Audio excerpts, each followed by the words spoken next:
Oh, hey, what's up, horror fam? Are you ready for today's podcast? Because I don't think you are. I think you better go get an ice cold beer, do something, smoke it, blaze it up, whatever the hell you got to do. Because today's topic is on a very sensitive subject for us both, Mitchell. Because we're talking about the most annoying characters in horror movie history, and unfortunately, if you can't tell, we do have guests, as usual, old Briggs, aka Mitchell, with us, man, but he's having some camera difficulties, it would appear. That's my excuse to blaze up while nobody's watching. Yeah, bro. you son of a bitch, I knew something was up. Man, hey, let me tell you what, Briggs, we have Trav, Jordan, JK, Danny Reinhardt, and Sergeant George Ishak, Billy Judd, all of them are in here, dude. Jeez, yeah. man, yeah. Hey, man. I'm so glad to see y'all. I'm sorry you can't see me.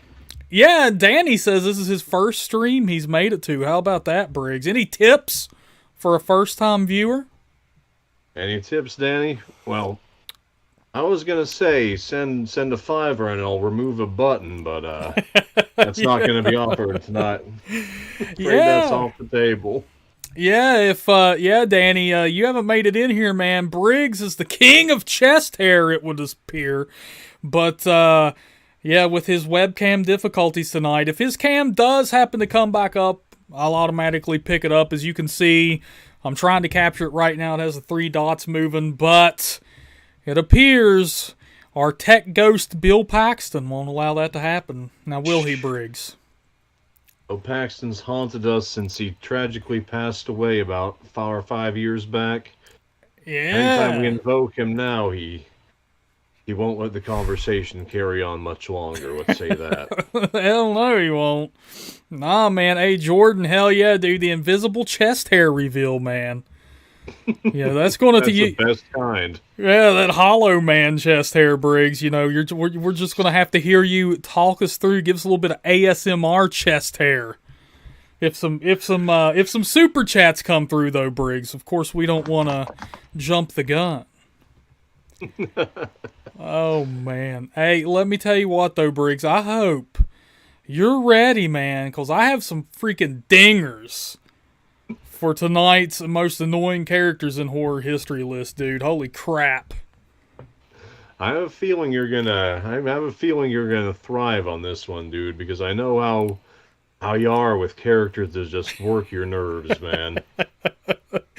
Hell yeah, man. Well, and you know what, man? You know, I want to say this though, with my list, I did try to pick characters that are legitimately annoying and not just, you know, you can't wait for them to die because they're dickheads. You know what I'm saying? Like, because then you could be like, well, man, Buddy Rapperton from Christine is annoying or whatever. Yeah, maybe, but I tried to pick, like, legitimately annoying people.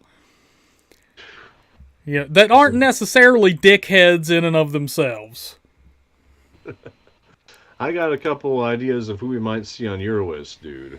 I guarantee it, man. And you know what? Like, you know, I did include some dickheads on here. Like, you can't get around it, but, you know, but hey. So I'll tell you what, Briggs. Since you've ghosted us tonight, you dick, I get first pick. All right, Bo, I'll let you have it this time. But I'll remember this next time you experience the ghost of Bill Paxton. That's right, buddy. All right, man. So, most annoying character in horror film history, or one of, has to be Shelly from Friday the 13th, Part 3, 3D. You dick. What? Is this someone you chose too? I knew it, baby. I knew it. Hey, man. You're gonna go for Joey. Oh, I'm not going for Joey, and I mean now. Okay, so we both went for Shelly. Neither of us went for Joey, but that does bring up a point I want to discuss with you, man. Now, but first we'll talk about Shelly. Now, you know, all the kids are going to Camp Crystal Lake to hang out, to have fun, whatever. For whatever reason, they bring Shelly's dumb ass along with them because he's going to... They have him set up on a date with one of the girls that are going, like a blind date kind of thing set up. And who the fuck thought it was a good idea, like, to set that poor girl up with Shelley, man?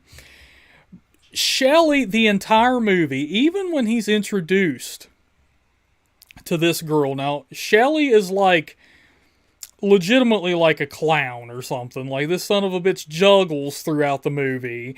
He's into acting. He wants to be an actor. But, man, the minute he meets this girl, Briggs, he's already, like, playing one of his famous pranks, dude. Like, he shows up wearing a fucking mask to meet a girl for the first time. You know what I'm saying? Sigma male, dude. Yeah, he's wearing a mask already, man. Like, so, and this girl's supposed to be going on a date with him. Imagine being introduced to that shit. Like, who the fuck does that? When her other friend is talking about escaping like a narrow encounter with a stalker. Yeah. Yeah. So one of the female members of this group had like a very traumatic experience years ago at the camp that they're going to. You know, Jason Voorhees pursued her. She escaped.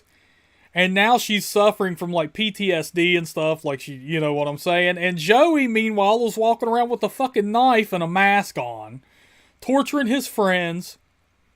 They get to the camp. Joey screams. You hear a loud scream coming from inside the cabin while everyone's outside. They come rushing in. They open the closet door. Shelley falls out, with a fake hatchet in his head, and there's blood everywhere. And, you know, he scares his friends once again until they tickle him, and he's actually alive. But it's like, man, they even try to talk to Shelley at points. Like, dude, look, you don't have to act this way, man. Like, I want to get to know you. I don't want to get to know this actor persona. Just be yourself, man. And, like, he clearly has self-esteem issues, whatever. I get it. But man, if he doesn't make it way harder on himself. He makes it so hard for anyone to want to get along with this son of a bitch. Easily. The only good thing about Shelley, in my opinion, Briggs, is the fact that he is where the mask of Jason Voorhees originates from. Like, and just imagine being Shelley, being like forgiven not once but twice already for scaring the shit out of people who still call you their friend. Yeah. And then a third time, and not just that, but because he sneaks up on them in this hockey mask, that's the whole reason why Jason is able to get the jump on Vera using the same mask. Yeah. And so Joey on her for the sin of politely declining his romantic interest. Yeah, so what happens here is Shelley, I keep wanting to call him Joey because people in the chat and Joey is one of the most commonly like despised characters in the franchise, and we're going to get to that. I want to know people's opinion on that. But Shelley essentially causes the death of Vera. Because she'd at least had a chance, you know, because Jason does show up wearing the mask that Shelley was wearing, so she thinks it's Shelley's dumbass playing a prank again, and Jason gets a free kill out of it. But also, not only that, Briggs, but Shelley becomes the boy who cried wolf, because after Jason slits his throat, he's still alive, and he returns to the cabin to try and get help, and the stoner chick who's in the kitchen just thinks that it's Shelley pulling another one of his pranks, and she's like, cut it out, man. And Shelley ends up falling over dead. So, man, he made the situation a lot more dire than it would have been otherwise, I think. Yeah, like he's just portrayed as kind of the comic relief character, but he really does his jokes kind of fuck people over. Yeah.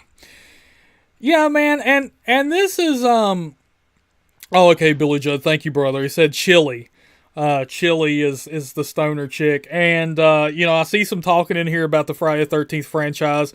I love Trent. I like him from the remake. I thought, hell, he's just a dickhead, but he is a perfectly good Like, that's what he is. Like, he is great at being a dickhead, but he does not cross over into annoying. He's just an asshole, and he does get his comeuppance. Like, you're waiting for it, but at no point is he a dickhead because he's annoying. He's an asshole because he's an asshole. But man, Briggs, so this is what I want to get into, because like I said, man, like, a lot of people, when they talk about some of the most annoying characters in the Friday the 13th franchise, Joey always comes up. He is freaking universally hated. Everyone hates Joey, dude. I never really found him annoying. I didn't, because, okay, so, you know, to give you an idea of, like, Shelly is a character who lasts, like, 3/4 of the damn movie. You get, like, 2 minutes. Yeah, Shelly lasts, like, 3/4 of the movie. You get, like, 2 minutes with Joey. Alright, but he'd be annoying if he was standing next to you during those 2 minutes, Steve. Man, you know, he would, but also, it's like, he wasn't a bad guy. I mean, he did have a mishap where he got chocolate on the girls' bed sheets or whatever, but he showed up, man, to help them, to see if they needed help folding the laundry, and he kind of overstepped his, you know, and got the laundry dirty on accident, but it wasn't like, you know, he was an asshole about it. But, you know, and then, you know, when he went over to Vic, he was just asking him if, like, he would want a chocolate bar. So, you know, I kind of looked at Joey as sort of like a social outcast, socially awkward kind of guy. But I never got annoyed with him. And like I said, you know, maybe if he would have lasted longer,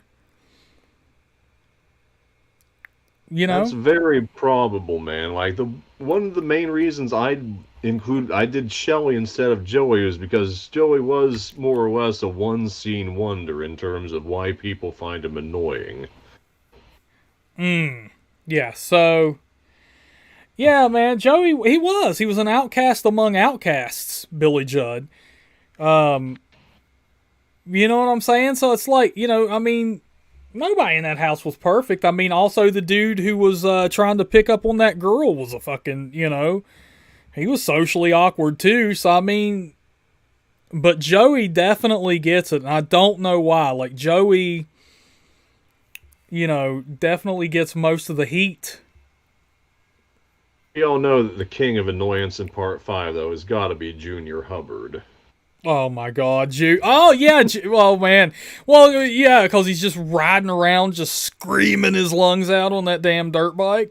It's just like his mom's in there making stew, spitting in it and shit. Like, Junior, goddammit! I told you to get off that fucking thing, get in here and eat your stew. Oh man. All right, dude. So you've taken your first turn. That's right. Shots have been fired, Briggs. All right. Me, I do kind of find actions more... I kind of find attitudes more annoying than personality. I find actions more annoying than personalities. So I did kind of pick some dickheads for my list. I'm going to start out with Gibson from Saw 3D. The first of what I'm sure will be many cops on this list. Lieutenant Gibson from Saw 3D, The Traps Come Alive. So this detective is the 7th one we've been following throughout the Saw films. Who would you say your favorite cop is in the Saw movies, Steve? Oh my God, Briggs. Hoffman? I don't know. Because Hoffman's such a badass, dude. No, man, I liked Carrie a lot, too. Like, I thought Carrie was pretty cool. Like, there were a lot of cool cop characters in the franchise, but I guarantee you, we could have the biggest Saw fans on the planet in here. Nobody would say Lieutenant Gibson from 3D. Every other cop in the series they've got their own quirk, they've got something to make them interesting, something to make them entertaining, and that usually culminates in how they end up tested, but Gibson's quirk is that he's smarmy and sarcastic and he gets too into things, and he dies to Hoffman rigging a machine gun on a robot turret. Oh my God, I forgot about that. This is a series that's worked so well with like characters returning, characters being a bigger role in the sequel. They created an original like comic relief character that gives people nicknames as their main hero and was supposed to be the final installment. Like other than being like had comic relief, he was kind of portrayed as annoyingly flawless. Like do you remember the flashback where Hoffman shoots a hobo to save his life? And then after that, it said Gibson reported him for brutality. Oh, oh my God, Briggs. Yeah, so, yeah, man. Dude, like, it's so hard to not pick, like, you're talking about Cops from Saw, man. It's so hard not to go with stupid-ass Chris Rock from Spiral, but... Oh my God, well hell, the fucking Jigsaw killer in Spiral has to be one of the most annoying, Briggs. Oh God. Hello, detective. You know what I'm saying? Fucking Gibson.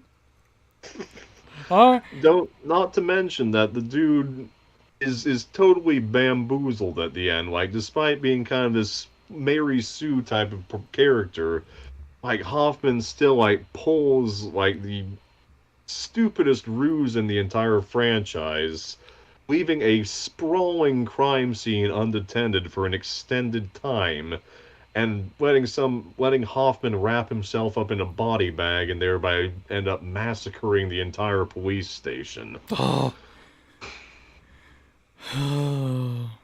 Well, don't you worry, Jordan. You don't have to wait much longer because I get next pick, and I can tell you who it's going to be. And Briggs, are you ready for my next pick, Briggs? Who could it be, dude? Okay, man. I'm thinking about making this one, going ahead and giving you two because it comes from the TCM franchise, dude. But, oh my God, Franklin from the Texas Chainsaw Massacre has to be one of the most annoying characters in film history, let alone horror history. Did he make your list at all? He did not, dude. Like, what you feel about Joey, I kind of fucking feel about Franklin, because who the hell wants to be out in 100-degree Texas heat when you're stuck in a fucking wheelchair? Well, here's my problem with Franklin, Briggs. So, you know, the Texas Chainsaw Massacre, group of kids in a van traveling through Texas, hot as balls out there, man. They're going to go check on Sally Hardesty and Franklin's grandparents or whatever. Or what was it, Briggs? Like to see if their grave had been desecrated. Yeah.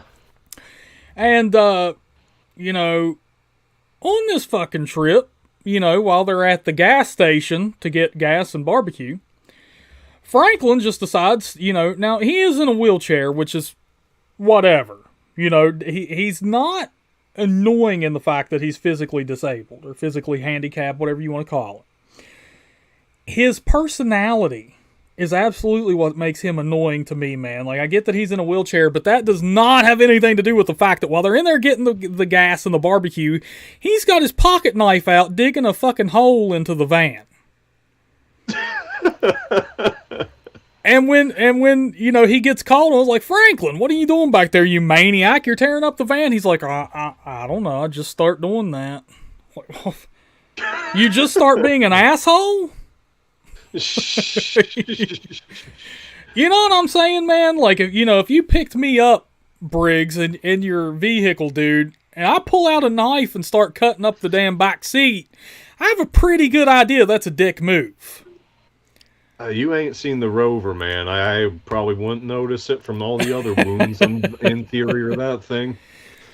But man, then they get to the house, and Franklin, you know, is in a wheelchair. That sucks for him. I'm sure that is horrible because, like, it's hot as hell. He's having to wheel himself around. Like, man, he goes on a legitimate tantrum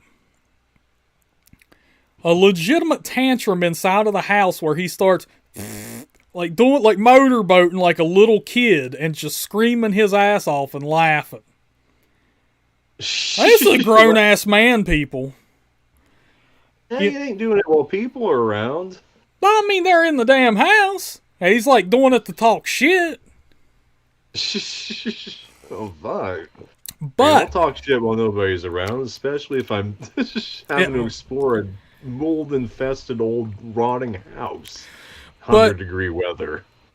But man, then, later that night when Sally's boyfriend doesn't come back, he went looking for the friends who have come up missing. Well, he doesn't come back or whatever. So Sally decides that she's going to go look for him. And Franklin wants to go. And it's like, Franklin, dude, this isn't a fucking field trip. You're in a wheelchair. This girl is 90 pounds soaking wet. And you want her to be the one to have to push your big ass. Now, Franklin's big. Franklin's a big old boy, bro. He's 250 at least. You know what I'm saying? And is in a chair on dirt. This ain't a field trip. You're asking her to push you around, man, and go look for these friends through the woods and through these fields and stuff, dude. She can't do that. To be fair, I mean, it's not like them not splitting up ended up saving his ass or nothing. I didn't, but I'm saying it's like, man, like, let her go do it.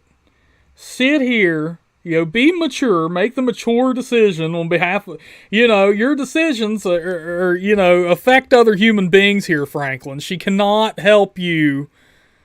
God forbid they have to wheel his big ass up a hill or go through a mud hole. Oh, God.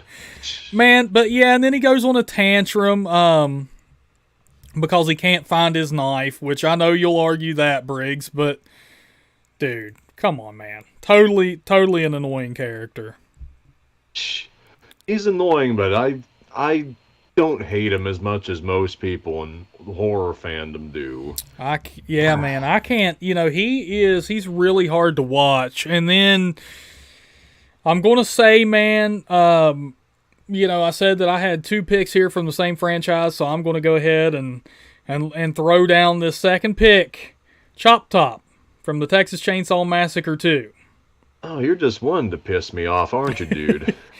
I don't know how the fuck you, like, I think, even if you like him as a character, and even if you find him effective as a slasher, I think the fact that he's so annoying lends to why he's good at that. Because, I mean, Jesus Christ, if he doesn't mentally torture everybody in the fucking movie with the way he acts, but it also can torture the audience because he literally never shuts up. Ever. Like, he's running around screaming the whole time, just, like their house is falling around on him, and he's playing with a fire extinguisher. It just does not shut up.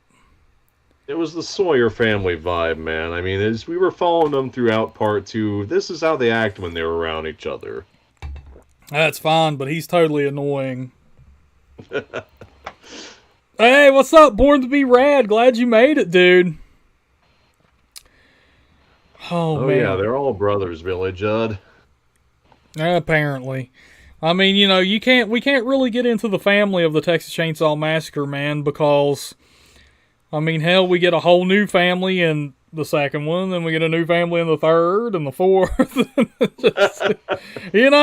That family tree is pretty muddy, man.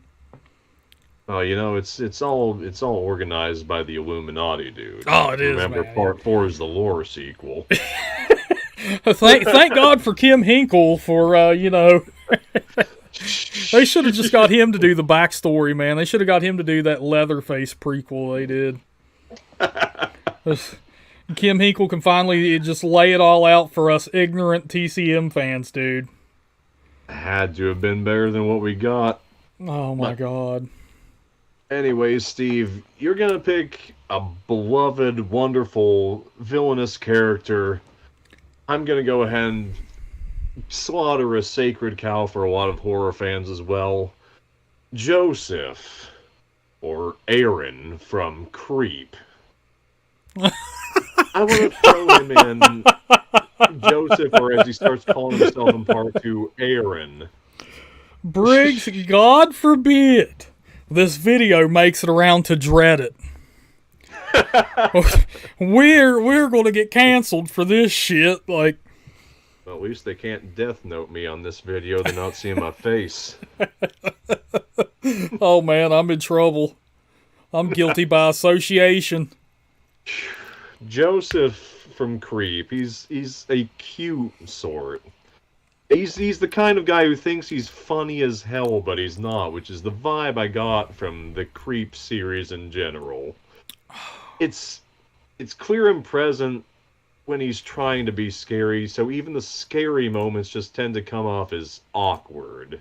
He's big, he looks goofy after he tries to jump scare the original Aaron, and it just deflates any tension for me. It just leaves me feeling frustrating seeing that face after every jump scare in fucking Creep, man. Oh my god. Yeah, so Creep, I've only seen them each once, but it's essentially a dude who like wants to hire somebody off of Craigslist to like film his life or something, right? Yep, film his last days on Earth, apparently. Yeah, and it's such a basic fucking story that somehow people ate them up, man. Like, people all over. I mean, it's basically like no different than The Drudge that gets shoveled out by Netflix, man. You know what I'm saying? It's nothing fucking groundbreaking. And people, like, particularly people on Reddit or Facebook, just eat that shit up like it's the greatest. I know you've seen it, Briggs. Like, oh my god, dude. Bird Box is the scariest fucking movie of all time. And then they start memes and shit, and it gets huge, and then there's, like, the Bird Box challenge. That's how much people love that shit from Netflix, man, and then it's gone a week later. Like, when's the last time you heard somebody talk about Bird Box besides me just now, dude? Nobody after the first 2 weeks it was out, dude. Exactly. That is exactly what Creep is like, man. You know, it's just so bare bones, man, and people ate that shit up. And yeah, I totally get it, man. They're like, oh my god, dude. Andy or whatever the hell his name is, are like, he's so creepy, man. He's so... Really? Like, every time he was supposed to, like, be creepy, it just felt like it was supposed to be laughing or chuckling, at least, at the delivery. It just, but I didn't find it scary. I didn't find it funny. It just rubbed me the wrong way. Well, man, you know what? It's like, I can tell you what Creep is like. And what this character is like. He is like that little brother of your best friend. That is the main character in Creep that people found so fucking scary. Like, I don't know if it's like people don't have friends and have never experienced that shit or what, but no, it's just annoying. Like, typically. And it's not just a performance. Like, all the filmmaking almost annoyed me. Like, the climactic death scene where we just see the long shot of Aaron sitting on a bench and Joseph, like, plodding on up to him. Is there supposed to be a laugh track here? Yeah, man, so... funny walk music on in my head about halfway through it. Yeah, it's so, like, it's supposed to be creepy, and I mean, hell, that's why they called it Creep, but it's so heavy-handed, you know, but it's like...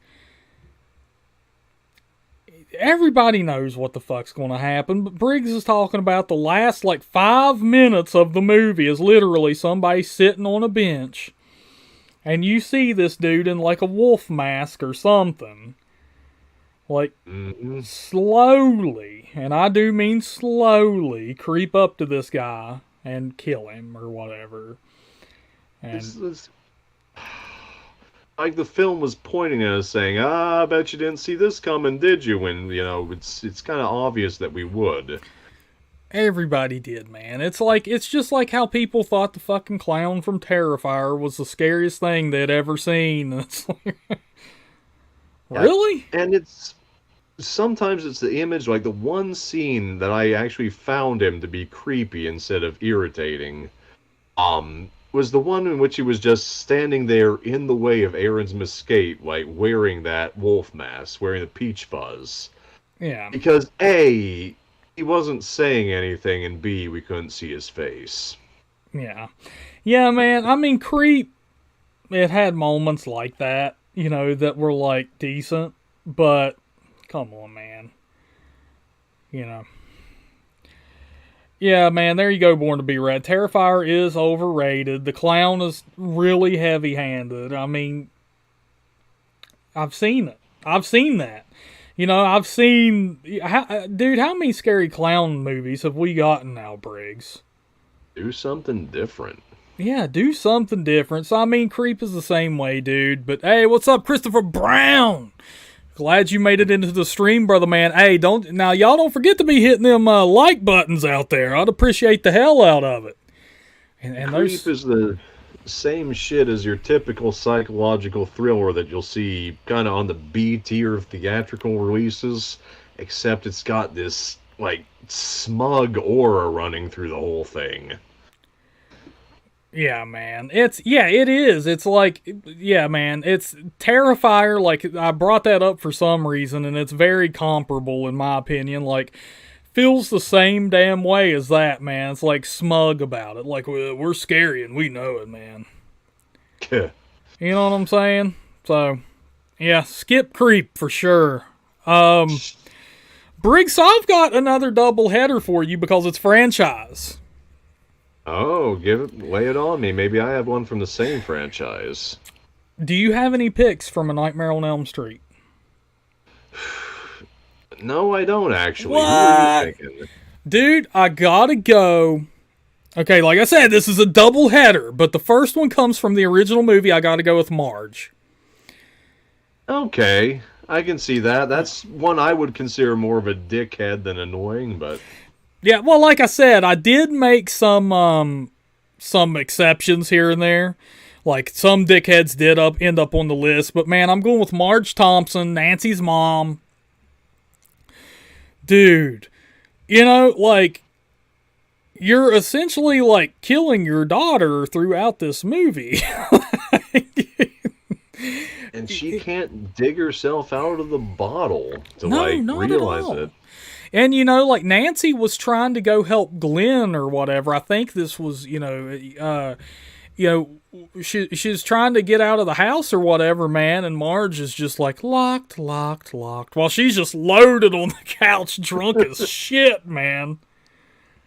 Like, as soon as you mentioned her, that was the line that came to my head. Yeah, man, she is so hammered drunk that she does not believe a word Nancy is saying, despite seeing what's happening to her, like, face to face, man. I mean, for God's sakes, Briggs, they went to a fucking sleep study in a hospital. Nancy wakes up and she has, like, Freddy Krueger's hat under the sheets with her. And it's We just never like, do find out what she thinks is the explanation for that, do we? Nah, man. So, like, does her mom just think, like, Nancy's been watching some David Copperfield or what? What the hell? You know what I'm saying? So, I mean, it's like, the same argument could be made about, what's her name? Tina's mom? Or Kristen's mom. I don't know, why I was saying that, but, but man, yeah, dude, I have to go with Marge, Briggs. But more importantly, the real pick of the hour, Briggs. Okay, not real pick, because that goes to Franklin. But, dude, the entirety of the cast, every human fucking being that appears on screen and monster in Freddy's Dead. Even Yaphet Kotto? Dude, I'm giving it to everybody. Freddy Krueger's even, God, Freddy Krueger was fucking annoying in Freddy's Dead. I mean, for God's sakes, he shows up as the Wicked Witch of the West, dude. You know what I'm saying? And that's within the first damn 5 minutes of the movie. Like, not only does he do that, but then he wheels Spikes out onto the road like he's Wile E. Coyote. Who can forget those iconic images stolen from other media? Dude, no shit. But, I mean, dude, you know, specifically, you know, if I had to, you know, Lisa Zane's acting, I don't know, maybe it was whatever, is god-awful. It is hard to believe she is kin to Billy Zane. Dude, you have to admit, that last line, dude, epic franchise ending. Oh, I hope you... Freddy's dead. I hope you can hear the fucking eye roll over here, Briggs. Oh my God, dude.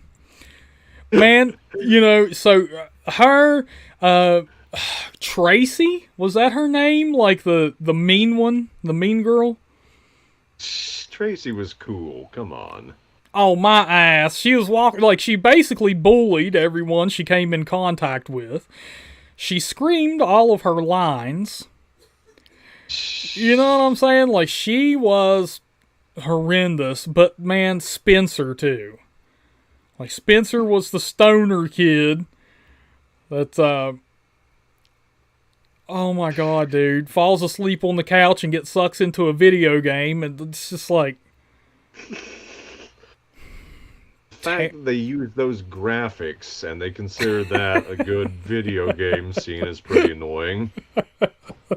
Everything about that movie is annoying, man. I mean, everything. The fucking music's annoying. The story's annoying.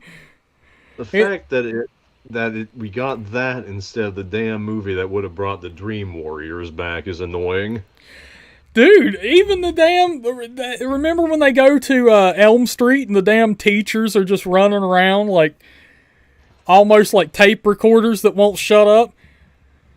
Like, you would have thought that would have been a bigger part of the movie, but it was just kind of thrown in there. Oh, man. Yeah, it was just... like, they were so, like... So overacted. 1444, Freddy came back for more. 1777, Freddy sailed the open seas. Like, what? Yeah, man, that movie's flat out freaking trash, dude. Okay, Briggs, I'll tell you the most annoying person of that. You want it? Do it, dude. Are you ready, Briggs? Rachel Talalay. There you go. Worst horror character ever written. Absolutely. She wrote them all. God. It's your pick, Briggs. Well, I'm seeing people talking about Sleepaway Camp in the comments. Oh! We can't get away with not mentioning Alan from Return to Sleepaway Camp. You son of a bitch! We both picked Alan. Dude, I'll be damned. Like, I was sitting here, I was going to let it slide. I'm like, okay, Briggs is going to do the original Sleepaway Camp. He probably picked Ricky or Judy or... And then I'm going to bring up Alan. Fuck no, we go right to Alan, like... Hey, dude, who compares to Alan? The guy whose opening scene was him stealing ice cream immediately after being told he couldn't have it. And then he throws pots and pans at the guy he stole it from. Well, I just want to tell people, Briggs, okay? Like, I know, okay, it's hard to pick sequels sometimes because it's like... Everybody's seen the originals, man. You might want to do the original because chances are more people have... For the 10 people out there who have seen Return to Sleepaway Camp, besides Briggs and I, it's fucking worth picking Alan from Return to Sleepaway Camp. Because he takes, if you've seen the original, he takes the annoying of Ricky, of Angela, of Judy, of all of them, and dials that shit up to 10. I think they were trying to do something like his being bullied as a reference to Angela being bullied in the original. But because the dude is just gullible as literal shit and cannot accept no for an answer, and he responds to frustration with physical outbursts, it's very hard to feel sympathy for Alan. Dude, and Alan is like I think what they were trying to do, I don't know about if this is the way you felt, Briggs, but it's like they made him such a horrible person, like horribly annoying and a horrible person, because like you said, like he bullies everybody, and that's a form of it. Like, no, you can't have ice cream, dumb shit. And then he goes and eats ice cream anyway and throws pots and pans at the person. Like, I'm not gonna show up. I'm not gonna leave until you go to my secret place with me. yeah, and this kid is probably what, like 15? God, I don't know. He's a chonky 15. Yeah, I mean, we'll say that, man. Like, and he acts like that, dude. Like, you know, like just like totally immature and shit. But I think what they ran into with that, man, if you pick this up, please tell me. They made him such a horrendous fucking character, and then I think they wanted to build sympathy for him. Like, I thought so. I mean, that's the way I felt, because, like, in the first half of the movie, if not more, like, he is a total asshole. But then he starts getting it back, and now he's no longer the asshole. He's just sad. It felt like it was like back and forth to me, because it felt like that was every scene, like him being an asshole and then like being assholes right back to him. Like there was, God, him getting the eggs thrown on him in the open. Yeah. Well, that's kind of what he does, man. Like, he is, you know, he's like, and then he wears those eggs for like the half of the rest of the film. Yeah, there's just like yellow splooge all over the front of his fucking shirt for the rest of the movie. But man, he's like segregated himself. Like, and then it's like, well, no shit, everybody hates you now, dude. You know what I'm saying? Like Shelley. Yeah, like Shelley. He's like Shelley, but if Shelley had actually gotten like physical and acted a little more childish. Oh, God. You know what I'm saying? Cause yeah, I remember he walks around, dude, and fucking like pulls on a girl's pigtails and everything. Like, you know what I'm saying? Alan. Oh, what do we got here? What's up, JP? Hey, new channel member right there, Briggs. What do you think of that? What's up, JP? Yeah. Welcome to the horror fam. Yeah, welcome to the horror fan, brother. He says, Wendy Torrance in The Shining is my pick, but I find Shelley Duvall annoying as hell in her other movies as well. Dude, Wendy does get it a lot, Briggs. I've noticed that. Like, she annoys a lot of people. I don't get that, man. I don't find Wendy annoying at all. I feel bad for her more than anything. Yeah, I totally do feel bad for her. It's yeah, man. She is in a really bad spot in that movie. Mm-hmm. Like, really bad spot, man. It is clear that Jack absolutely despises her. Like, no matter what. I mean, she brings him sandwiches and shit. He's like, what are you doing, dumbass? I'm writing. Get out of here. Like, God, poor Wendy. Yeah. But I could also see it, like, because, you know, some people say too that like she's just too weak. Like, she doesn't show up for that kid at all. Like, that was a big complaint that people had, that they changed from the original. Like, she steps up in the book. Yeah, Breeze, but we don't talk about that. Stephen King tried it. It sucked. Ouch. Damn, dude, that's cold. Yeah. Hey, everything horror collector, what's up? Horror fam in this bad boy, baby. We got at least 4 members in here right now. Yeah, that's the double horns I'm giving for y'all who can't see me. Yeah, man. Dude, yeah, I saw that, JP. I saw the, he says, Briggs, you know, watch the anniversary of The Shining that includes footage of making the movie. She clearly annoyed Kubrick as well. Man, you know, like, I've seen that, dude. She was so stressed out on set, like her hair was falling out in clumps, man. shit was wild. And it holds the record for the most takes ever in a movie with, I think it's 127 of her walking backwards up those steps with the baseball bat. Wow. Yeah, man. Yeah, what's up, Gory Tiger? Welcome to the stream, baby. All right, Briggs. So you went with Alan. I was going to go with Alan, you dick. But we both got it.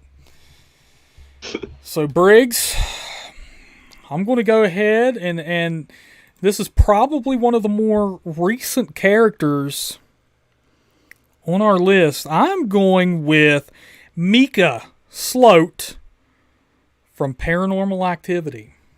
Oh, that's one I missed, but God, ain't that the truth. Yes, we agree! Hell yeah, finally I don't have to fight tooth and nails with Briggs here on who's annoying and who's not, damn it. We can agree on Mika's sorry ass. So, in Paranormal Activity, Briggs, let me just lay this down for you and then I'll let you join in on the fun of hating Mika.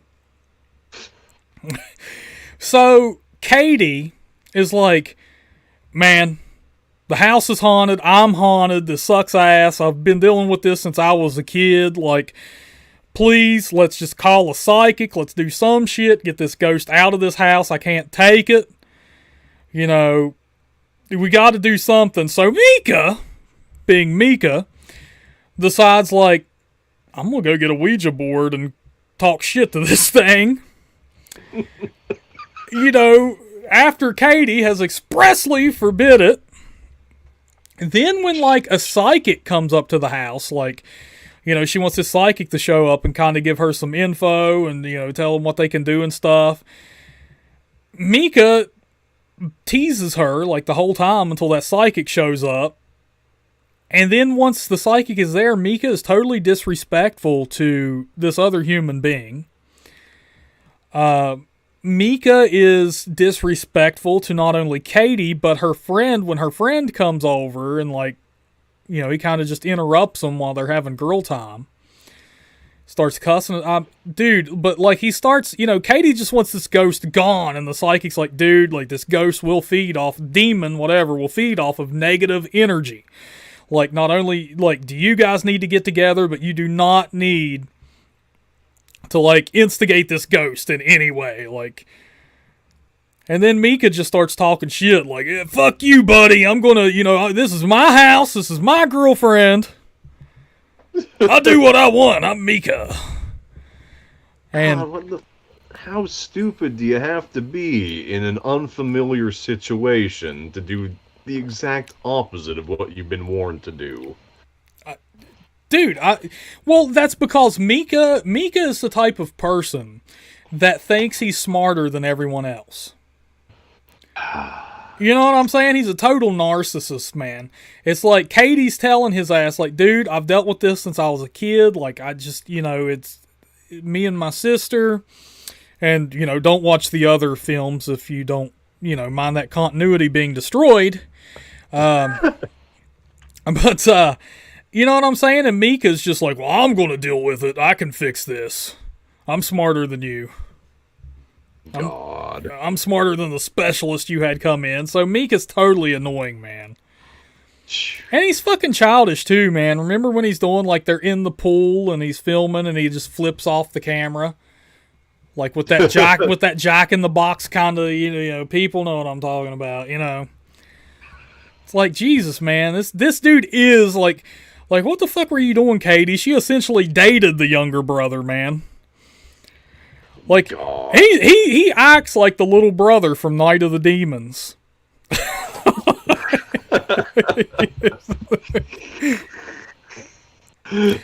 Oh, man, yeah, we're getting a lot of support in here, Briggs. Dragon Blues, Merrigan Beltron. I hate Mika. Yeah, Merrigan, I still can't to this day. I've always watched that movie and, like, oh my God, like, they own that kind of house in California. Jesus God. Mika pulling it in. Maybe that's why she was with him. He's one of them shady Hollywood accountants on the low. Scumbag. Hey, Briggs here. Landy Smith. I'm just wondering, because Landy Smith says the boy from the Babadook needed a good ass whooping. I like it. Ass whooping. I haven't heard that since the Stone Cold days, but I like it, damn it. I'm beginning to think Landy is from my neck of the woods. You know what I'm saying? I've heard that term a lot, but I don't hear it much anymore, but... She says, Essie Davis, the mom, probably was mad for real and wasn't acting. So I'm just wondering here, Briggs, do you have the Babadook on your list? I don't have the Babadook on my list because, oh yeah, the kid was annoying. That was kind of the point of the movie. Yeah. That she was, driving her to fucking madness. Yeah, that motherfucker, Yeah, man, he'd drive me nuts. So, do you have because I know another classic annoying kid in a movie is definitely the little boy from Cujo. Did he make your list? No, I would say the youngest character to have made it onto my list was Alan. I went younger than that. I went old Indiana from Puppet Master 2. And I promised myself I would only include one full moon character on the list, and he was the one. Oh, boy. If you remember Puppet Master 2 very well, you can probably guess who I'm talking about. Uh-huh. This is the kid who was on vacation pretending to make an Indiana Jones movie in the bushes. His first instinct, when he sees a doll moving on its own, is to attack it with his whip. Oh my god. Because he's the director and you have to do what he says. Oh my god. Did Tatter make your list from Cujo? No, he didn't. The youngest that made, and now that I'm thinking about it, man, I could have included more people for sure. Another great annoying character would be the kid from Return of the Living Dead 2. Who essentially causes the entire fucking town to get annihilated by zombies. Now that I'm thinking about it, man, I could have included some people like that, but the youngest on my list is probably Alan from Return to Sleepaway Camp. But if you're ready for my next pick, this next one is a youngin'. We're not going to hear you talk about the Paperboy, Bo. Oh my god, Bruce. I don't know, Bruce. Are we going to hear you talk about Speed Racer? Are we? Okay, here's one for you, Dick. Are we going to hear you talk about Garbage Day? No, because that wasn't annoying. That was the best part of the film. Dude. Yeah, there you go, buddy. There you go, man. Okay, man. So here you go. Here is probably the newest film I have on the list. Daniela from Annabelle Comes Home. It's another young lady, Briggs, but so the Warrens in Annabelle Comes Home, the Warrens now officially have Annabelle in their room of haunted artifacts, and they have the doll locked up. So, they have Judy, which is their daughter. Judy has a babysitter. Can't remember her name. But she comes over to babysit. Well, one of the babysitter's friends shows up and just barges her way into the door after being told explicitly, no, we don't want any damn company. Barges her way through the door, man, and starts going through the house. Looking through stuff and interrogating Judy. So do your parents keep any creepy stuff laying around, man? And all this. And just a general asshole douche of a person. Odd.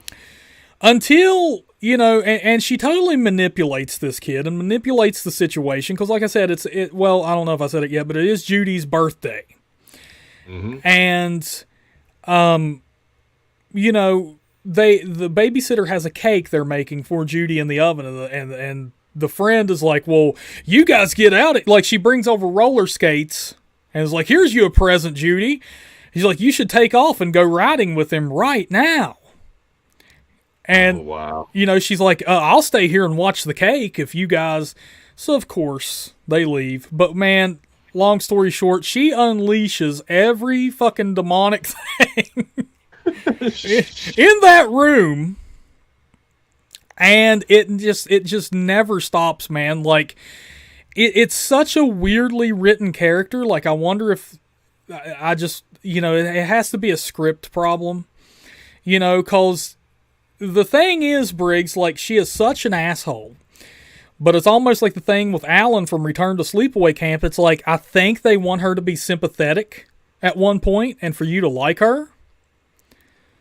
That doesn't sound likely, dude. Now, I ain't seen Annabelle Comes Home, but I take it she wasn't very likable in your book. She's not, but they set up this thing like these dramatic, sad moments where it's like you find out the reason she's doing this is because her dad recently died. And she just wants to talk to her dad again. So they play on that, man, but it's like, it's just so poorly written that her being an asshole overpowers the sympathy you feel for her for losing a parent. By far. Damn. Yeah, man, because it's like, she's screwing everyone over and she's like willfully ignorant. When that comes up, it's like, Dad, please just give me a sign that you're here. Like, after being an asshole. And then fucking Annabelle falls over and she's like, oh, Dad, you've taken possession of this fucking Raggedy Ann doll? What are you doing? Like, you know what I'm saying? Like, that's what your dad would really choose to fucking communicate through a doll? Like, What the fuck, dude? you know what I'm saying? It's like, Dad, you're the spooky doll behind this fucking glass that says positively do not open? Oh yeah, but man, yeah, dude, so she snoops through the house, finds their keys, like goes through, you know, some of the Warrens' work files and shit, man. It's totally just way out there, dude. God, that sounds like a great movie. It is, man. It totally is. Hey, man. Okay, let me get some comments here real quick, Briggsy. Everything Horror Collector. We still call it an ass whooping in Georgia. Hell yeah, brother. We both know about them ass whoopings, Briggs. Billy Judd, was Pete Peters from Seed of Chucky very annoying? Sir, Pete Peters was the legendary John Waters dude. Billy Judd, I have news for you, man. Everything about Seed of Chucky is annoying, dude. Shut up, Definitely, Bo. Glenn/Glenda is horribly annoying, and some of the decisions they made that date that film horribly. Hey, Briggs, here's you one, brother. Jordan Graham says, honorable mention to Dag Fairch from Halloween 2007. I'm not listening! Bah!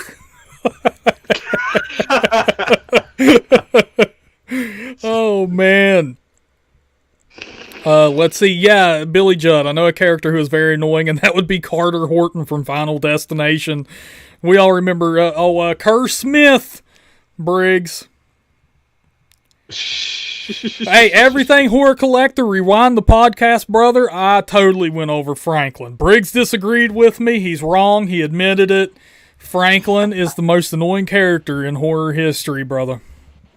He said the most annoying in film history. Yeah, see, there you go. Lawrence Talbot. He says, yes, you are right about Daniela. Her dad died and she wanted to talk to him again, but she is such a bitch you can't feel sorry for her. And then, you know, Dragon Blues here, Briggs, just to give you a little bit of stuff here. Daniela is an incredibly poorly written character. She just comes across so awful. She makes the film hard to watch. DOD, Glenn/Glenda. Oh my God. I don't know how you could get past the annoyingness, the annoyance to get to love that it, whatever they referred to it as, like. That is the sweetest faced it in horror history. No, not at now all, that we're man. throwing superlatives out there. Well, I think they refer to it as an it in the movie or something. But No, man, terrible, terrible fucking movie, and the whole Glenda thing was Charming. Is that the word you're terrible, looking for? terrible. Vanderhoff, I got you. When Vanderhoff says in the last act of TCM2 stretch is very annoying. Pretty much when she snaps, has that mental breakdown, I think is what he's referring to. And then she does her own copy of Leatherface's dance from the OG. She sure does. All right, Briggs, what have you got next for me, man? Make it good. Well, we're talking about modern ones now. Unfriended is one where it's like the Evil Woods, man, where you could Oh my hate the entire God. cast of characters. Briggs just went there. We're going the unfriended route. Oh, dude, I had to mention him because I have a particular distaste for this dude because his name's Mitch, Bo. This man, the disgrace to all men named Mitch worldwide. He is the most aggro character in a film exclusively populated by aggro characters. And on top of this, he also snitched on his dealer, and no Mitch should snitch. Hey, there you go. When I call Mitch the most aggro character in this film, let me explain. Unfriended deals with the ghost of a girl who took her own life, haunting her 5 bullies during a Skype session. Now, her aim is pretty obviously to kill every one of them, and playing mind games with them in the meantime. Mm-hmm. Considering she's shown the ability to possess them at will and has already forced one of them to kill himself, they still play her games and turn on one another based solely on relationship shit when their actual lives are on the line. And at the most bafflingly infuriating part of the film, the ghost forces them to play a game wherein 2 of the kids are given printouts. Now, Mitch is not given a printout.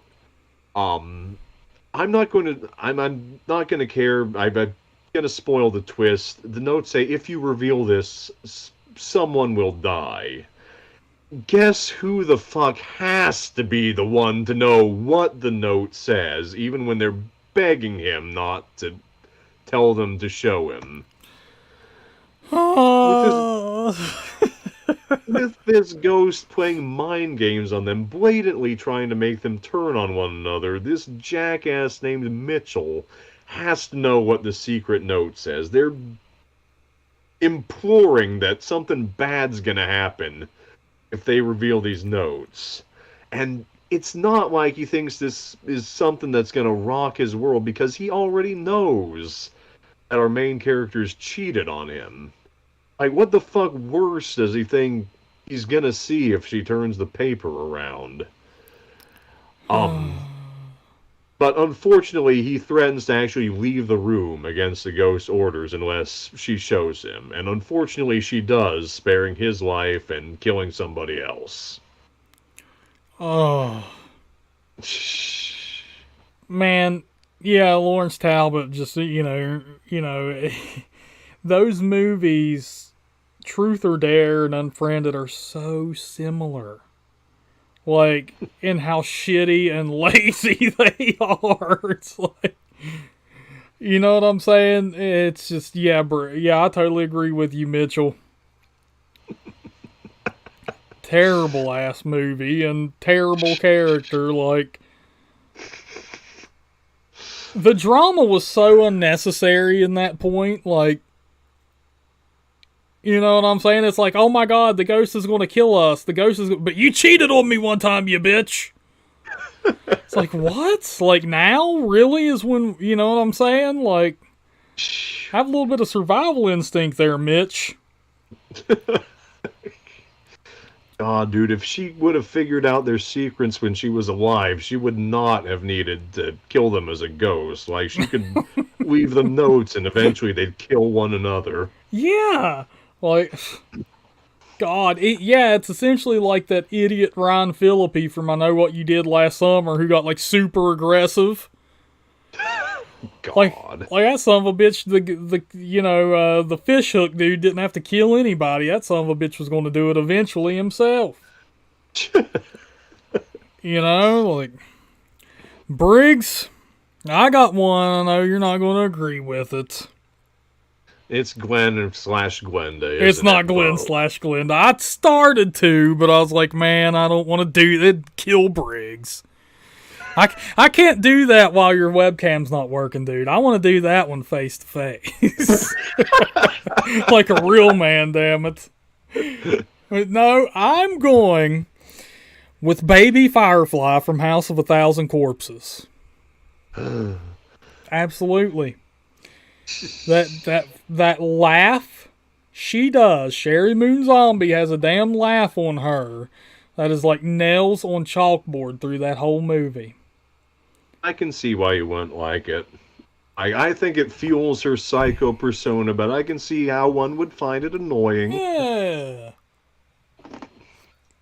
That's very big and very respectful of you, Briggs. Well, it's very true. Yeah. I have to admit. Yeah, I mean, and well, like her voice in general, because like even when she sings and stuff like that, it's, you know, I'm not talking about the lip syncing part either. I'm talking about when she's like, give me a B, give me an A. It's like, oh my God. Somebody please get Sherry Moon Zombie the hell out of here. Or Steve. I'm telling you, dude. Another quick one, Briggs. I'll go ahead and run through it. Is the Christian woman. I can't remember her name, but from The Mist. You're talking about Mrs. Carmody, Steve. Yeah. And I knew she was coming, so I didn't even write up an entry for her. Yeah, man. We gotta include her on the list, dude, because she is a total asshole. But man, she just spends that whole, like, that is a great actress and a great script, man, because, like, you absolutely hate this woman. By the time There's it's a all difference. said and done, dude, she creates so much hysteria among the group that, yes, Daughter of Death, yes! And sorry, everything horror collector, but, man, Sherry Moon Zombies just get, no. But yes, man, the Mrs. Carmody from The Mist, who gets, you know, it's these people that are bound up in a supermarket. You know, they're holed up in there. Bunch of other people, man. You know, there's monsters outside trying to get in. Like, you do not want to go outside and get in the mist. You are going to die. That is evident. It's tried and true. You will die. But so, you know, that's not good enough for old Mrs. Carmody. She decides she's going to start preaching the end of times in this son of a bitch. And to be fair, it's not even like, you know, she's like an extremist. So it's not even like, you know, she's just a Christian who started preaching or praying. That's fine. No, this woman is an extremist who basically wants blood. Like, it turns into that kind of a situation. So, you know, the monsters outside of the store aren't enough for her. She has to turn everyone in the store into monsters. And it essentially becomes a group of believers versus, like, people who aren't even necessarily non-believers, just people who aren't into that group mentality, like, or gang mentality, or whatever the hell she's formed, man. Let me tell you, there's a definite difference between a character who's written to be annoying and a character who comes off as annoying to the audience. And Mrs. Carmody, like, she's definitely written precisely to be, like, grating, and it's wonderful. Yeah. Like, she is such a powder keg inside this sealed grocery store. Yes. Absolutely, man. It's just, yeah, man. And she makes, like, the people who do join her, you even get pissed at them. And it could be people, because of course I liked Will Sadler. Mm-hmm. He's William Sadler, man. But yeah, once he joins her, I'm like, man, fuck you, William Sadler, you dick. But, you know, man, it's just, yes, she is grating, and she's nonstop, and it results in violence, and I hate that shit, man. You know, they could have spent their time much more effectively in there. No kidding, but All right. as people get their own agenda in the middle of a crisis situation, he Yeah. does it. Yeah, Landy Smith, he's right on the baby laugh, but she gets a pass for the Devil's Reject. Yeah, I think that they noticed that, Landy Smith, is that like, okay, Sherry Moon's annoying as shit in House of a Thousand, because in the Devil's Rejects, she was nowhere near as bad. Nowhere near. Like, yes, she's fine in the Devil's Rejects. Absolutely. It's almost like a totally different character. It's a portrayal thing, like we were talking about on the Rob Zombie episode. Like House of 1,000 Corpses was kind of like us watching a B movie, and like Devil's Rejects was kind of like watching the monsters from that B movie outside of their comfort zone, as it were. Yeah. Well, Briggs, I have one pick left. What about you? I've got a couple I could talk about, but if we're talking about intentionally annoying characters at this point, I gotta give precedence to Julian Lambrick from Would You Rather. Like, Julian Lambrick, played by the Penguin off of Gotham, he's the scumbag rich son of a billionaire who lures random peons into a game. Yeah, what a dick! Humiliating each other. And it's crazy, but one of the most torturous elements of the whole ordeal is just the fact that we have to suffer old Julian enjoying himself, either making pompous remarks towards the players or the most remarkably punchable faces for the camera. Yes, absolutely. Like, if the second things go bad, he's hiding under his daddy's table, but eagerly volunteers to chase down one female escapee for the purpose of sexually assaulting her. Yeah, in his hideous boy band outfit. Yeah, he is essentially he is. He's written clearly to be this way, and great villain in that respect, man. But like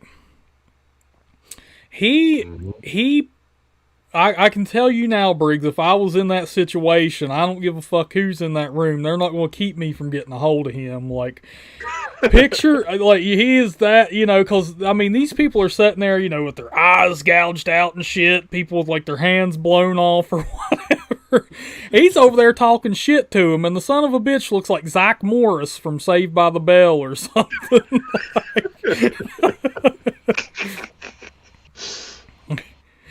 And it results in what was it, Briggs? Like one of the characters getting whipped with a literal like whip or something. Like, I don't remember what happens after, except for the fact that mercifully after that scene, like Julian's sent to his fucking room, and in the efforts of making the film not too infuriating to be scary, we never see him again. Yeah. Oh my god, dude. Yeah. What an ass. Man, so my last pick here, Briggs, and then I guess we can move on to comments unless you had one more you want to talk about, but sure. My last pick, dude, has to go to Jesse Eisenberg and Emma Stone in Zombieland. Both of them? Both of them. Because Jesse Eisenberg is essentially annoying and everything because he's Michael Cera. He's like the great value Michael Cera. Mean. It's the truth. I mean, that is 100% the truth. Like, he watched Michael Cera and totally stole his whole damn life. I'm convinced of it. I cannot be unconvinced of it. But Emma Roberts, man, like her and her sister in that movie just screw them over. Like 3 different times, and damn if they don't fall for it every time and then still save them in the end. They were horrible assholes, man. Like, Yeah. no matter how sympathetic they turn out to be, like, I still remember them as horrible assholes myself. Well, Yeah, Emma man. Stone and Abigail Breslin. Yeah, there you go. Abigail Breslin, man. They still, like, these people are in the middle of a zombie apocalypse. They've only ran into like two other people in the entire world that aren't a fucking zombie, and they just proceed to screw them over at every chance they get. And not by like little measly stuff, like they stole the last piece of fucking, or the last Twinkie out from under Woody Harrelson, no. Which kind of would be a dick move. But no, they steal their vehicle, man. They stole the Hummer. Yeah, they steal their vehicles over and over, leaving these people totally stranded. But yeah, man, they just screwed them over so many times in that movie, and Jesse Eisenberg plays Jesse Eisenberg in every fucking thing he's in, like, you know what I'm saying? I think that's kind of dragging the victim down, considering Jesse Eisenberg didn't ask for any of that. Oh, no, he's still a bum. He's still Jesse. At the end of the day, Briggs, Jesse Eisenberg is Jesse Eisenberg. You can't get around it, like... Yeah, so Zombieland, man, those are annoying characters because it's essentially seeing the same plot over and over. It's like, oh, well, Emma Stone decided to screw him over, and they're going to go save him. Emma Stone decided to screw him over, and they're going to run into him later. Yeah. So, yes, Landy Smith, I agree. Would You Rather is underrated. Oh, yeah, tense. Like, God, like, emotionally taxing, too. Like, for something that most people first saw on Netflix, like, that was surprisingly a quality script and great execution. Yeah, man, and some, well, hell, now you have a Scream Queen in there, Briggs. You have Brittany Snow, who's been in her fair share of horror movies now, and you have Jeffrey Combs. Oh, yeah. Probably his best damn role since Reanimator. Well, might be his only role since Reanimator, Briggs. What the hell do we know? I think you're forgetting the Frighteners, dude. Okay, so his best role since Milton Dammers, then. I think you're forgetting about Night of the Living Dead Reanimated, Briggs. Or whatever the hell he was in. Living Dead Reanimated. Yeah, Lawrence Talbot, Stephen B. Spitting Facts. That's right, baby. Let's see here. Billy Judd Briggs, what about Captain Henry Rhodes from Day of the Dead? Was he annoying or was he just a vicious antagonist? Definitely a vicious antagonist. I would definitely consider Rhodes to be an asshole, but not annoying. Like, if you want annoying, then just look at his fucking Cody Rickles. Rickles was the annoying one. Yeah, Briggs, here we go, baby. Jesse Eisenberg killed Bill Murray, for God's sake. Unforgivable. Okay, that might be worse than stealing the Hummer. There you go. There you go. I mean, that's, it's settled. So we can agree, everybody in here hates Jesse Eisenberg. Say aye. Go ahead, Briggs. Don't hear anybody else, dude. Briggs! I hate the character, not the actor, dude. Come on. JP goes with I. Dragon Blues, I. Lawrence Talbot, I. Billy Judd, I. Get the fuck out of here, Briggs. I'll tell you what, you keep acting like this, I'm going to act like that Christian woman from The Mist, and I'm going to start a mutiny against your ass. Well, I'm going to act like Kyle from Life After Beth, who I guess is going to be my last pick. And I mention him because I didn't really get to talk about him when we were talking about A24 films, and we were talking about Life After Beth.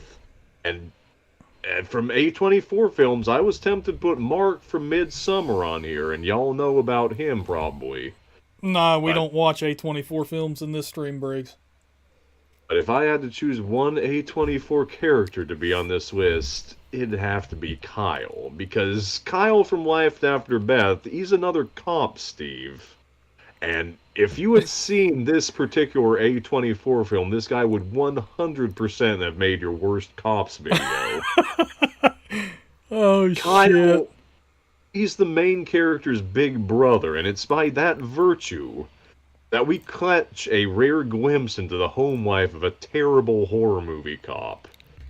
Let me tell you, Kyle is not just a jerk, and he's not just a jerk outside of his job. He's a jerk who takes his work home with him. Boy. He's a boy who will point guns at people in the midst of casual conversation, and he voices suspicion about his family members committing crimes at the dinner table. So, are you saying he's like Dr. Loomis, Briggs? Like he just runs around town and shit, pointing guns everywhere? He's like Dr. Loomis on Adderall, dude. And Oh like my God. 40 years younger, so he's definitely got that energy about him. Yeah. So, But when our protagonist tells him that his girlfriend's come back from the grave, like, rather than expressing some familial concern in a compassionate way, dude refuses to speak with him, straight up yells at him to get out of his room while he's cleaning his Desert Eagle. oh my God. Oh my God. Dragon Blue says, oh God, annoying cops, the deputy from Friday the 13th, part 6. Where the red dot goes, you bang. Oh, Officer Rick Cologne Briggs.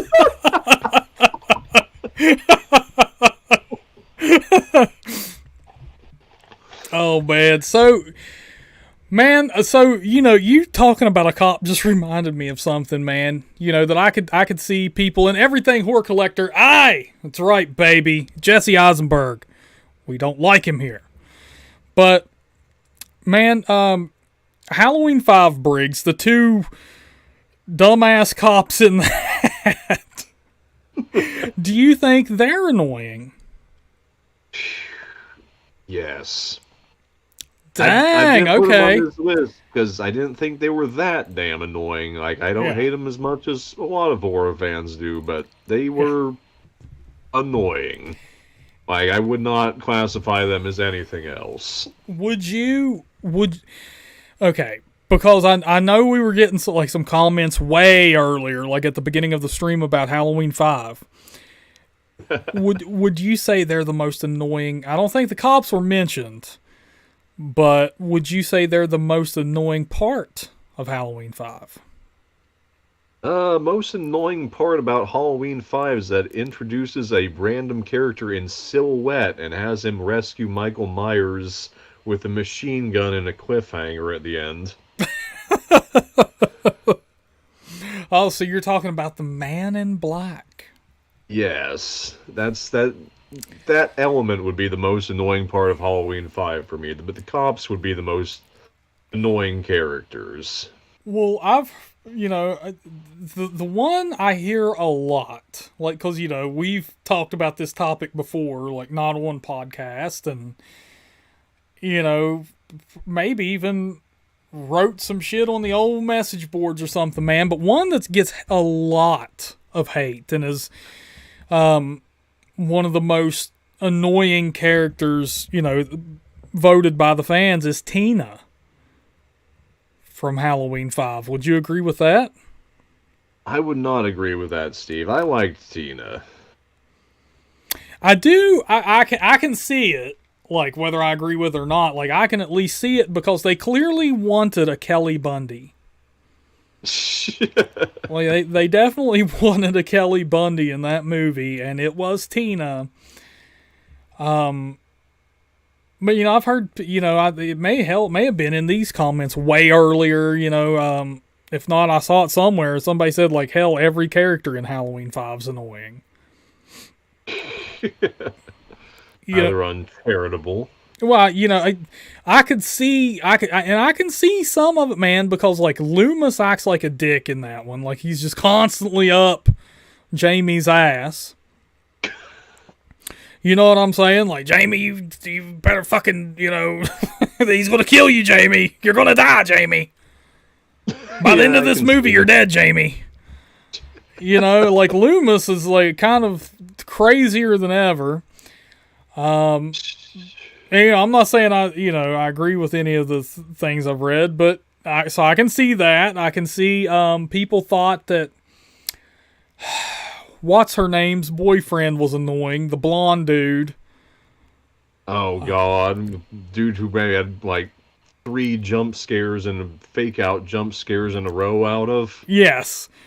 I've heard people talk about Michael. I've heard people talk about uh, Jamie being annoying because, of course, she can't talk in this one. I've heard people talk about the little boy being annoying because he stutters. Mean. Yes, you know, it's like, oh, Jordan Graham wants to know if Busta Rhymes from Halloween Resurrection is annoying. Yeah, I'm with Dragon Blues here, Briggs. Was Busta the most annoying thing about that movie, or the best thing about that movie? He was the worst thing about that movie, but he was No also the way. most entertaining, so I would not consider him an annoying character. No. He's the best thing about that particular movie, though. Yes, he's just like, I've accepted Resurrection for what the hell it is now. Like, oh man, yeah. How about Tina's boyfriend, Michael? Yeah, there you go. Yeah, he was just an asshole, really. But yeah, total weak though, man. When he saw Michael Myers nail that Camaro with that rake, oh dude, he couldn't man up.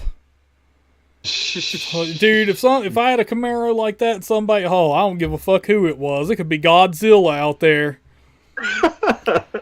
I'm gonna have a talk with his ass. You know what I'm saying, Briggs? Just believe Godzilla has a personal grudge against your Camaro, dude. That's what I'm saying, man. Hey, you never know. You never know. All right, so questions and comments portions, Briggs. We gotta see, man, because we've ran a half an hour over.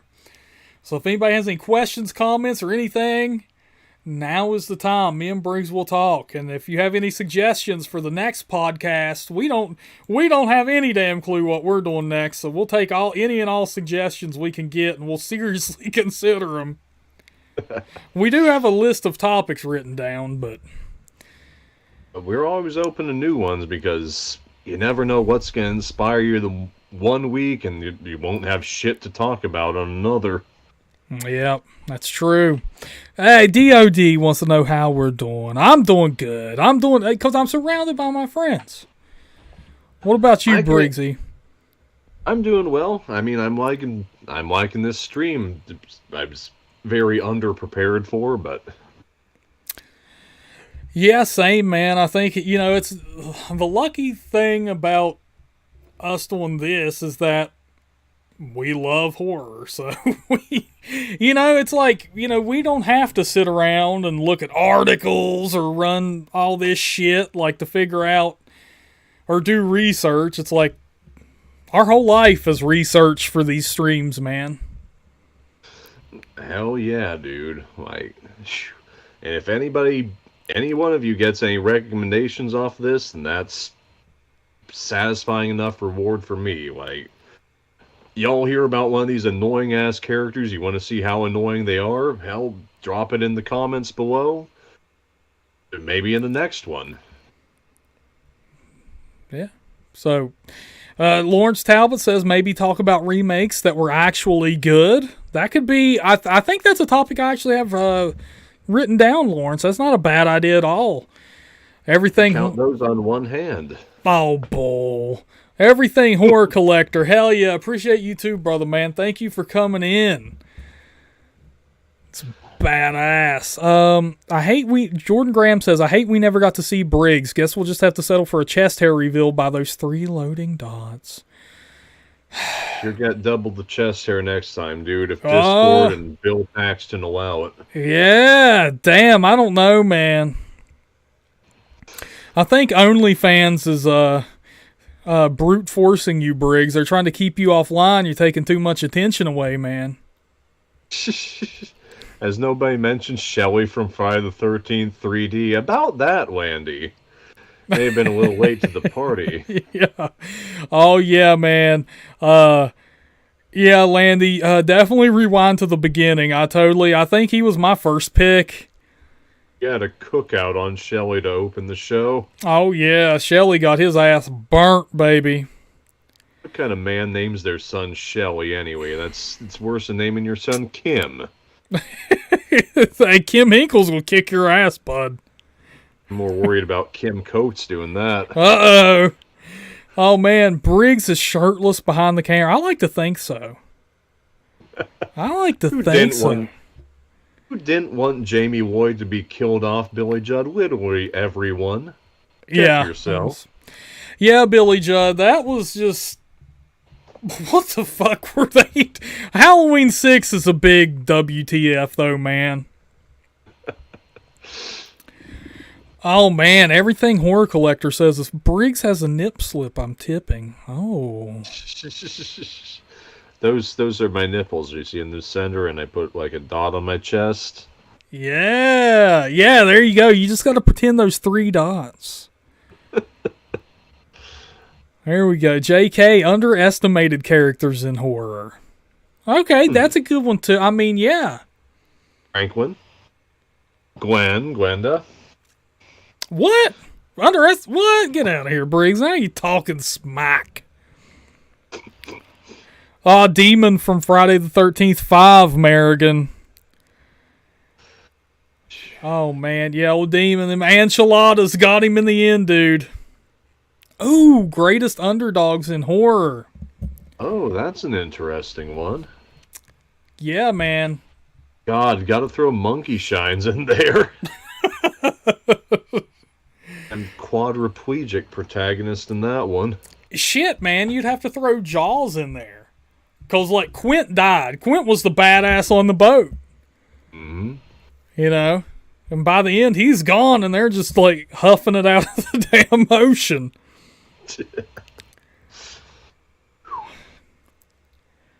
Let's see. JK said that Chili was also annoying, but I loved her dramatic comments after Shelley's death and seeing Andy and Debbie's bodies. Chili being the stoner chick in Friday the 13th Part 3.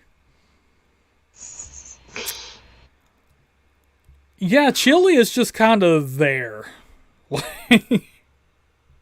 Was there anybody we didn't mention in this stream that you would consider one of the most annoying characters in horror? Somebody we just completely overlooked? And we'll kill you if you say Steven or Mitchell. We're not prepared for that kind of heat. Plus, we did already mention Mitch on this stream. One's enough. Yeah. Oh, everything Horror Collector, man. Horror movies with the most kills / least kills. Well, there are some horror movies with 0 kills, so that's got to be on there. Oh. And, of course, the most kills, of course, the record goes to Summer the Massacre, the masterpiece that was. Well, hell, maybe that's a thing, Briggs. Like, we rate the best movies with no kills. Ah, that could be interesting. Yeah. The hotel caretaker in Psycho 2 was annoying AF. Wait, Psycho 2, was that the one? That wasn't Jeff Fahey, right? That was Psycho 3. Yeah, Psycho 3 was Jeff Fahey. God, what was his name in Psycho 2? Gorney, something like... Oh, God. That's ringing bells. Yeah, it was... Shumi, right? Oh. Mr. Shumi or some bullshit. Let me find out. It's haunting me now. Yes, Dragon Blues. That's where my mind went exactly on the 0 kills best. You got to go with Poltergeist. That'd be a great one. God, what else? Oh, The Old Dark House. I know Bo might disagree with me on that one, but... Toomey was his name. Toomey! Warren Toomey. Toomey, there you go. Old Toomey.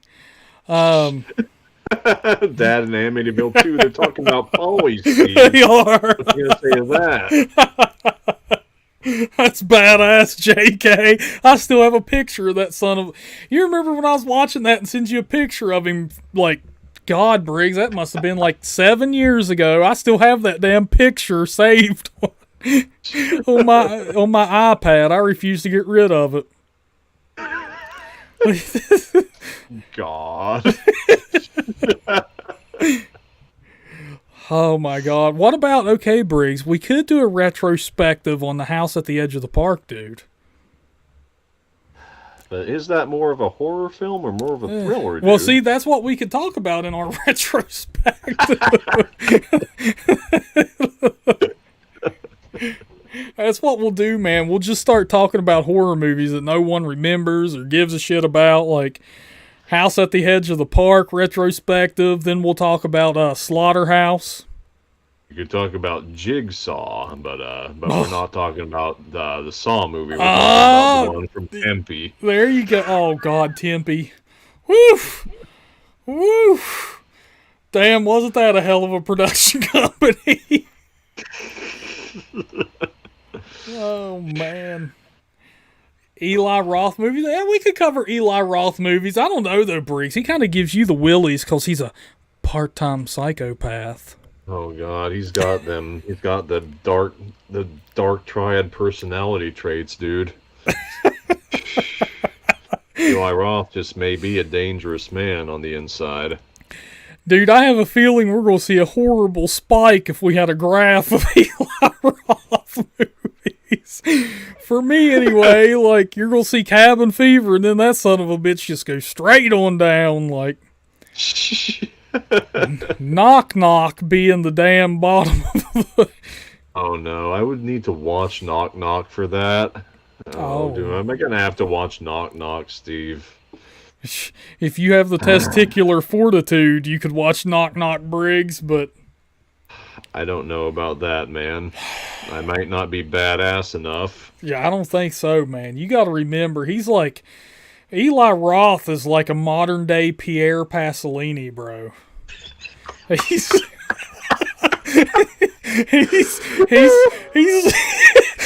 on the fucking edge, man. I will watch every Eli Roth film in order before I watch Silo one more time. Why, dude? I'm just saying, in that respect, Eli Roth is definitely definitely a better filmmaker than Pierre Pasolini. DOD agrees with me, baby. Who was the pain in the ass in the wheelchair in one of the TCM movies that everyone had to push around? Why, DOD, that was my pick much earlier in the podcast. He was Franklin in the original that Briggs had the nerve to disagree about. Yes. See, Briggs? Fucking Pierre Pasolini. Oh, shit, man. All right, man. I think this is it, Briggs. We've given them 10 minutes to come at us, to bring it, as it were. I think we've got. Thank you, guys. Bringing your asses into your seats week after week, seeing us bullshit about horror films. Love you guys. Yeah, it's been fun. I wish... Yeah, we'll figure out these technical difficulties next time. I don't know if it's like Briggs's internet, if Discord's being glitchy, or... Hell, I don't know. Who knows? Nothing's changed on my end. I can see myself on the Discord screen. Apparently you're not picking me up. Yeah, same here, man. I mean, my stuff's good enough to stream from, but hell, hey, you never know that damn Bill Paxton. Yeah. Yeah, hey, thank you, Dragon Blues. She said that was great. You guys are hilarious. This was great. Excuse me, Mitchell. Thanks for sticking with us, Blues. I remember the days from the old boards. Horror fam for life.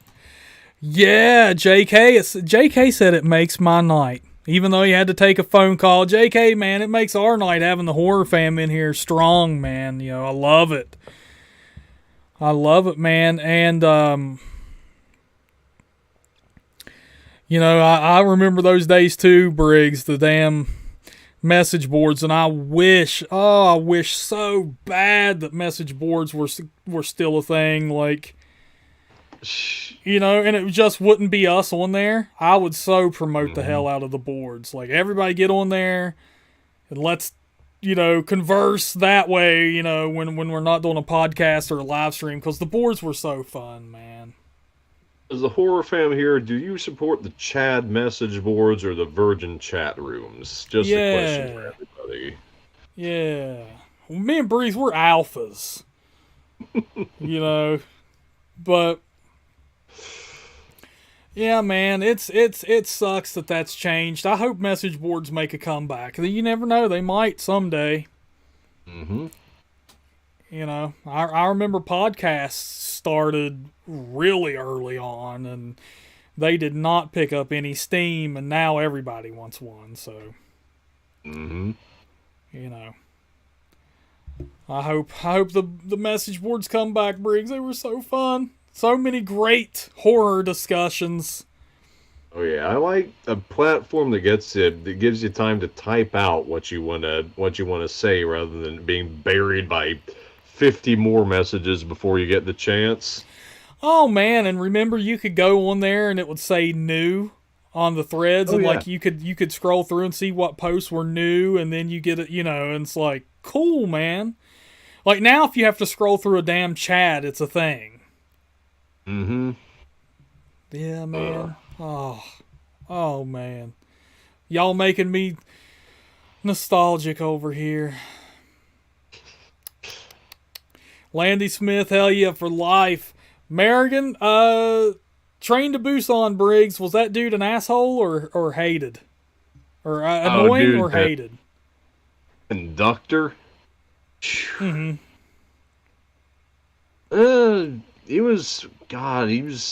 He's another one. I have a hard time distinguishing annoying characters with hated characters myself, because hated characters are annoying to me, and that conductor from Train to Busan was annoying to me. Yeah. Yeah, man, I would say technically an asshole, but I mean, yeah, I see what you're saying though. Like it could go either way, but technically, I think I'd go asshole. You know, kind of like dude in Day of the Dead. Right. He's just a total dick and out for himself. Speaking of which, Briggs, you know, while we still have the peeps in here, one thing I did want to mention is the TalkHorror Discord. I am bringing it back. You mean a chat room, Steve, and not a message board? I would love to bring the message board back, man, but I can't get people to support it. What say you, horror fan? Yeah, but I mean, if any of y'all are on Discord and you want in the TalkHorror Discord server, I am bringing it back. There's like 300 members in there as of right now. It's pretty dead. I'm trying to bring it back, get some mods lined up and things like that. So if anybody's interested, I can swing the old link out there. But leave a comment if you're interested or in any of that stuff, Briggs. But we're going to have to get you back in there, man. You'd have to drag me kicking and screaming. Probably would, but the bad people are gone. The people who I previously entrusted it to be my moderators have the all... Gypsy Caravan has left? Oh, they're gone. They're out of here. Briggs, and I want you to know that was one of their banned words. So, if we get a community guideline strike for you saying that, I'm going to shit my pants, but yeah, man, I looked through banned words, and that was totally one of them. So. Yes, Dragon Blues, come to the Discord. We have Halloween candy there. Hell yeah. Join up. We need the horror fam strong in there. But all right, Briggs, man. This place is dying. I'm out of here. All right, peace out, buddy. Yeah. All right, y'all have a good night. Until next time, my friends, look horror. Listen, horror. Talk horror. Yeah, I love it, Briggs. You're a good man.